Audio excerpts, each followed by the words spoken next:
Hello साथियों। तो आज हम देखने वाले हैं क्लास 9th का चैप्टर केमिस्ट्री। इस चैप्टर को सबसे पहले हम एक नज़र में अध्याय के एक नज़र में देखेंगे। पूरे चैप्टर को एक नज़र में पूरे चैप्टर में हमें पढ़ना क्या है, पदार्थ के बारे में।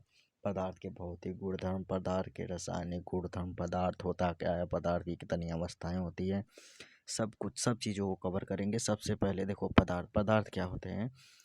विश्व की वो सभी चीज़ें, पृथ्वी पर की वो सभी चीज़ें, विश्व पूरे ब्रह्मांड की वो सभी चीज़ें जो जिसमें कुछ न कुछ द्रव्यमान हो, जो स्थान घेरती हैं उसे पदार्थ कहते हैं।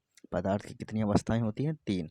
पदार्थ की तीन अवस्थाएं होती हैं, ठोस, ठोस, द्रव और गैस। पदार्थ की तीन अवस्थाएं होती हैं, ठोस, द्रव, गैस। पदार्थ की तीन अवस्थाएं होती हैं, ठोस, द्रव, गैस। अब बात करते हैं ठोस की परिभाषा, द्रव की परिभाषा और गैस की परिभाषा। तो ठोस की परिभाषा, ठोस किसे कहते हैं? ठोस किसे कहते हैं? जिसका आकार व आयतन दोनों निश्चित होता है उसे ठोस कहते हैं। जिसका आकार व आयतन दोनों निश्चित होता है उसे ठोस कहते हैं। द्रव किसे कहते हैं? जिसका कोई आकार नहीं होता लेकिन आयतन निश्चित होता है उसे द्रव कहते हैं। जिसका कोई आकार नहीं होता, जिसका कोई आकार नहीं होता लेकिन आयतन निश्चित होता है उसे द्रव कहते हैं। गैस, गैस जिसका दोनों अनिश्चित होता है, इसका आकार भी अनिश्चित होता है और आयतन भी अनिश्चित होता है, उसे द्रव कहते हैं। जैसे ठोस हो गया, ईटा का ठोस कहीं पर भी रखो, ईटा अपने आकार को बदलेगा नहीं, इसका आयतन जितना है उतना ही रहेगा। लेकिन अगर द्रव पानी को ले लो, इसका आकार अगर किसी और पात्र में रखो, बर्तन में रखो, तो उसका आकार बदलता रहता है, इसका आयतन भी निश्चित नहीं होता। और यह गैस, न तो आकार इसका निश्चित होता है, न तो इसका आयतन ही निश्चित होता है। इसको देख लेंगे एक नज़र में। ठोस का कोई भाव नहीं होता है, द्रव का भाव होता है और गैस का भी भाव होता है। ये तो कॉमन सी बातें हैं। कण की भी अभी कणों के गुणधर्म पढ़ेंगे तो इसके बारे में बहुत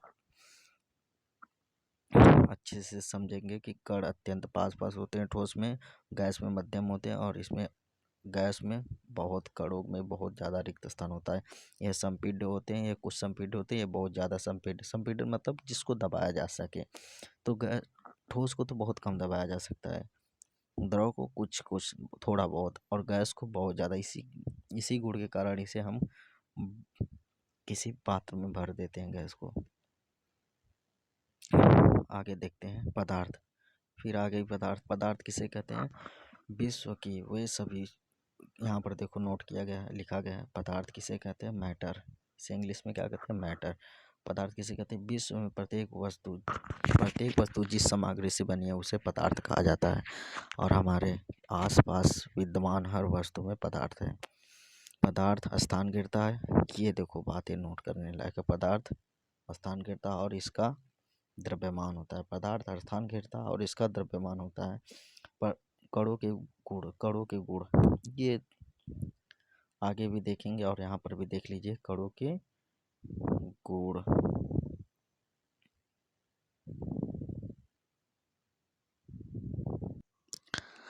आगे बढ़ते हैं। पदार्थ के कणों के अभिलाक्षणीय गुण। पदार्थ के कण निरंतर गति करते रहते हैं। पदार्थ के कण निरंतर गतिशील होते हैं। ये किस गुण के कारण? क्योंकि पदार्थ के कणों के बीच गतिज ऊर्जा होती है। पदार्थ के कणों के बीच रिक्त स्थान होता है, ये दूसरा गुण होता है। आगे देखेंगे। यहाँ पर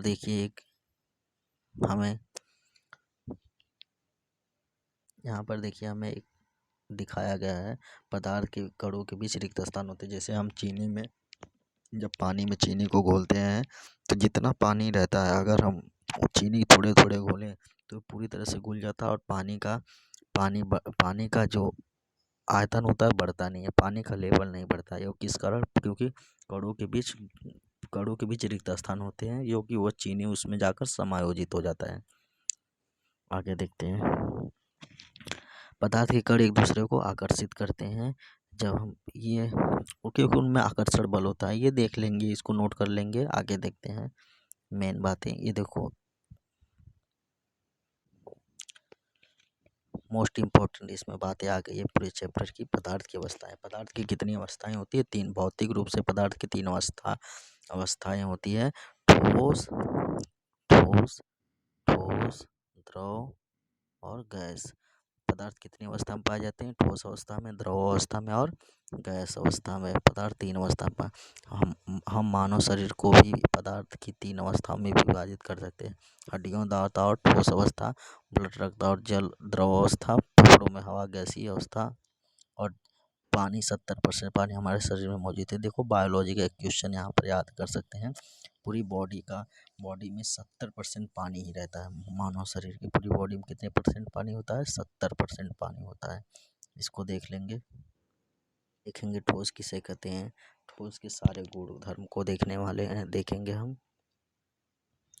जिसका देखो ठोस जिसका आकार निश्चित होता है। ठोस का आकार व आयतन दोनों निश्चित। ठोस अवस्था में स्पर्श सीमाएं होती हैं। इसके दूसरे गुण। और निश्चित निश्चित या स्थिर आयतन होता है, ये भी देख लेंगे। इसकी संपीड़ित नगण्य होती है, ये दृढ़ होते हैं। मतलब ये ठोस को और ज़्यादा दबाया नहीं जा सकता। उसके आकार को परिवर्तित करेंगे तो वह टूट जाएगा। आगे देखेंगे द्रव अवस्था। द्रव तरल होते हैं। तरल का मतलब जो लिक्विड टाइप में होते हैं, उनमें बहाव होता है। द्रव का कोई स्थिर आकार नहीं, तो उसका आकार व आयतन दोनों निश्चित। आकार नहीं होता लेकिन आयतन निश्चित होता है। ये बर्तन का आकार ले लेते हैं, मतलब इसका मतलब जिस बर्तन में रखेंगे वो उसी का आकार ले लेते हैं। द्रव का निश्चित आयतन होता है। द्रव में बहुत कम संपीड़न होता है, इसको थोड़ा बहुत ही दबाया जा सकता है। द्रव के कणों का आकर्षण बल उसका आयतन निश्चित रखता है। द्रव जिस बर्तन में रखे जाते हैं वो उसी बर्तन का आकार ले लेते हैं। ये सब आगे देख लेंगे, ये ज़्यादा इम्पोर्टेंट नहीं है। क्लास 9th के बेस के आधार पे गैसीय अवस्था आगे देखेंगे। गैसीय अवस्था, गैसों में बहाव होता है, गैसों में संपीड़न अधिक होता है, गैसों में कोई निश्चित सीमाएं नहीं होती, गैसों में कोई निश्चित आकार नहीं होता है, गैसों में कोई निश्चित आयतन भी नहीं होता है। ये भी देख लेंगे, पढ़ लेंगे अपने से, और इसको नोट कर लेंगे। तब अब हम आगे बढ़ते हैं। आगे देखते हैं पदार्थ की अवस्था में परिवर्तन। पानी पदार्थ की 3 अवस्था में मिलता है। ठोस, बर्फ। जैसे ठोस का उदाहरण बर्फ हो गया, द्रव का उदाहरण पानी हो गया, गैस का उदाहरण वाष्प। वाष्प मतलब समझो खाना बनता है, जो भाप निकलता है उसे वाष्प कहते हैं। गर्म करने पर पानी में परिवर्तित हो जाती है, और पानी वाष्प में परिवर्तित हो जाता है। पदार्थ की भौतिक अवस्था को 2 तरीकों से परिवर्तित किया जा सकता है। एक तापमान में परिवर्तन करके, एक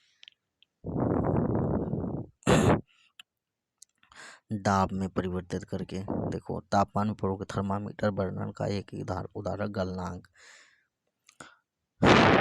तापमान में परिवर्तन करके, जैसे अगर हम बर्फ को अगर हम उष्मा देंगे तो वह द्रव में बदल जाता है। अगर द्रव को उष्मा देंगे ज़्यादा तो वह किस में बदल जाता है? वाष्प में बदल जाता है।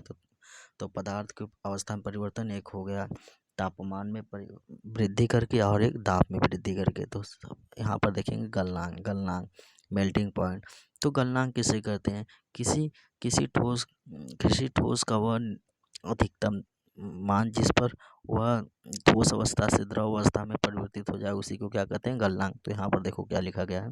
जिस तापमान पर वायुमंडलीय दाब पर कोई ठोस पिघल कर द्रव बनता है वह इसका गलनांक कहलाता है। बर्फ का गलनांक 273.16 केल्विन है। सुविधा के लिए हम इसे 0 डिग्री सेल्सियस अर्थात 273 केल्विन लेते हैं।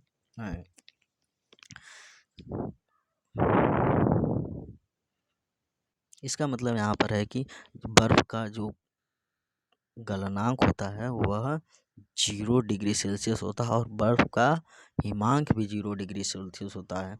बर्फ 0 डिग्री सेल्सियस, बर्फ जो होता है वो 0 डिग्री सेल्सियस पर 0 डिग्री सेल्सियस पर गलने भी लगता है, और 0 डिग्री सेल्सियस पर वह अगर बर्फ है तो पिघलने भी लगता है। आगे देखेंगे गलन की गुप्त ऊष्मा। वायुमंडलीय दाब पर 1 kg ठोस को उसके गलनांक पर द्रव में बदलने के लिए जितनी ऊष्मीय ऊर्जा की आवश्यकता है उसे गलनांक की गुप्त ऊष्मा कहते हैं। इस 0 डिग्री बर्फ के कणों की तुलना में 0 डिग्री पर पानी कणों से अधिक ऊर्जा होती है। क्वथनांक किसे कहते हैं? यहाँ पर देखेंगे आप क्वथनांक किसे कहते हैं। वायुमंडलीय दाब पर वह तापमान जिस पर द्रव उबलने लगता है इसका क्वथनांक कहलाता है। क्वथनांक समष्टि गुण है। जल का क्वथनांक 373 केल्विन अर्थात 100 डिग्री सेल्सियस होता है।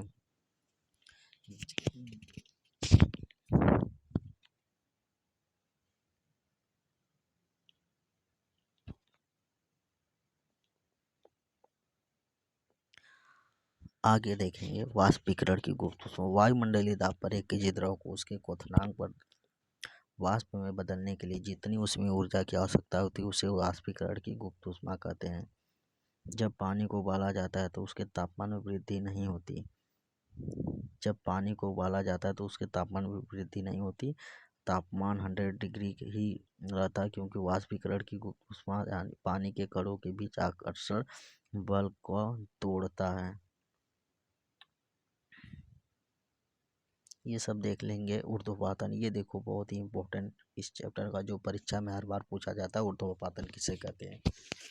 आपने देखा होगा कि जब कुछ चीज़ों को अगर ताप दिया जाता है तो डायरेक्ट ठोस अवस्था से द्रव अवस्था में बिना बदले ही गैसीय अवस्था में आ जाते हैं, तो उसी को ऊर्ध्वपातन कहते हैं। तो ऊर्ध्वपातन किसे कहते हैं? कुछ ऐसे पदार्थ जो द्रव अवस्था में परिवर्तित होने बिना ठोस अवस्था से सीधे गैस अवस्था और वापस ठोस में बदल जाते हैं, इस प्रक्रिया को ऊर्ध्वपातन कहते हैं। तो जैसे कि अगर कपूर को जलाते हैं जब, तो वह अगर कपूर को जलाएंगे और उसके ऊपर कोई कांच का बर्तन रख देंगे तो कपूर सीधा ठोस अवस्था से गैस अवस्था में और कांच पर जाकर जम जाएगा। फिर उसे हम ठंडा कर देंगे तो वह कपूर पुनः प्राप्त हो जा सकता है। नेपथलीन की गोलियां जैसे, यह बिना द्रव में परिवर्तित हुए ठोस अवस्था से द्रव अवस्था में बदल जाती हैं सब। दाब परिवर्तन के प्रभाव के अब हम आगे देखेंगे। दाब परिवर्तन पर प्रभाव। यदि हम तापमान घटाने पर सिलेंडर में गैस लेकर उसे संपीड़ित मतलब दबाना होता है। सिलेंडर में गैस लेकर उसे संपीड़ित दबाएं तो कणों के बीच की दूरी कम हो जाएगी और गैस से द्रव में बदल जाएगी। तो आपने देखा होगा, दाब बढ़ाना प्लस तापमान घटाना, गैस को द्रव में बदलना होता है। ज़्यादा दाब बढ़ाने से गैस के कण नज़दीक आ जाते हैं। सॉलिड सिलेंडर ठोस कार्बन डाइऑक्साइड ड्राई आइस को वापस कार्बन डाइऑक्साइड में बदला जा सकता है बिना द्रव अवस्था में बदले। इसके लिए दाब को घटाकर 1 एटमॉस्फेयर तक करना होता है। ड्राई आइस शुष्क ठोस कार्बन डाइऑक्साइड सॉलिड CO2। ये एग्जाम में पूछा जाता है 1 नंबर में कि शुष्क बर्फ किसे कहते हैं, तो ये याद रखो, कार्बन डाइऑक्साइड को शुष्क बर्फ कहते हैं। दाब और तापमान के प्रभावों के पदार्थों की 3 अवस्थाओं का अंतरानुपात इस प्रकार। इस चित्र को बना लीजिए अपने कॉपी में और इसे ही देख लीजिए।